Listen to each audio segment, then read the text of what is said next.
why have you done this? Why have you done this? Question of the ages, isn't that not? The question of the ages.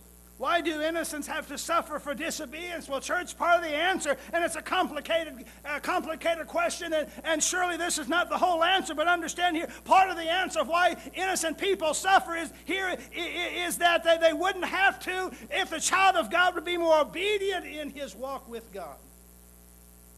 That's not the whole answer, I understand. It's a complicated question, complicated answer, but you know, part of the answer falls right there. As a church, as individual in members, if we would be more open to God's moving in our lives, more receptive to his call, at least for that part, innocent people wouldn't suffer nearly as bad. Okay, and I understand that's not the whole answer to that question. Why do the innocent suffer? But there's a good start to it right there. Number 4, lastly, let's go on real quick here.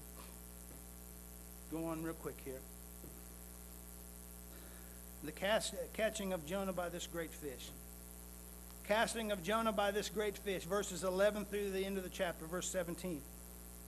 Jonah's instructions and the calming of the sea. I read these words, I have to wonder. You know, Jonah tells them there, but he tells them, where does he say that? Verse 9, he tells them that he's a Hebrew. He fears the Lord, the God of heaven, who made the sea and the dry land. They ask him why he had done this. What is it? What shall we do that the sea may be calm for us? For the sea was growing more tempestuous.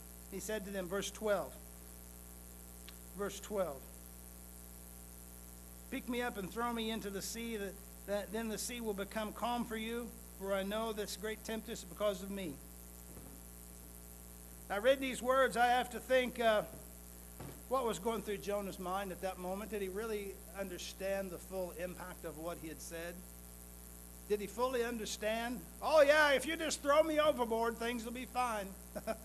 No, things are not going to be fine for you. Did he understand? No, I don't think he did. I rather suspect he thought he was having the last laugh. Well, God understand, I may die in this sea, but I'm not going to Nineveh. You know what I'm saying? Jonah thought he was going to get the last laugh, but you know what? God always gets the last laugh, folks. And it's honestly kind of funny. Sends this big fish, swallows Jonah, sends this big fish. The prayer of the sailors. Before we get to that part, I want to look at this. Prayer of the sailors, verse 14. They realize the wrongness of Jonah's request. They realized the wrongness of Jonah's request. I believe that they saw more clearly than Jonah did. And their request is that they not be held accountable for what they're about to do. In fact, as I said a while ago, they did their best to try to roll back, to try to escape from having to do this, but it didn't work. It didn't work. What did I say earlier? The storms of life, the storms don't end until God's will is accomplished. They weren't going anywhere.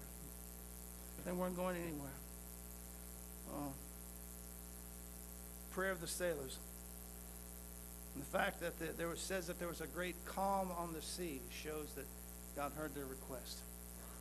God heard their request. Verse 15. Of course, then there's the miracle of the great fish. Notice Scripture does call it a great fish, by the way. Nowhere in Scripture does it says it was a big whale. Nowhere in Scripture does it says it's a big whale. It very well could have been. Who knows? Scripture doesn't say that. It doesn't say that either way. You know what? There are places, only what's that statistic?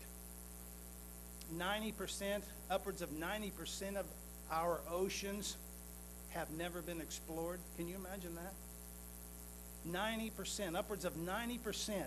The deepest part of the ocean, the Marianas Trench, is 7 miles deep. We've never been down that deep. Have no earthly idea what's down that deep. Have no earthly idea. They say the Titanic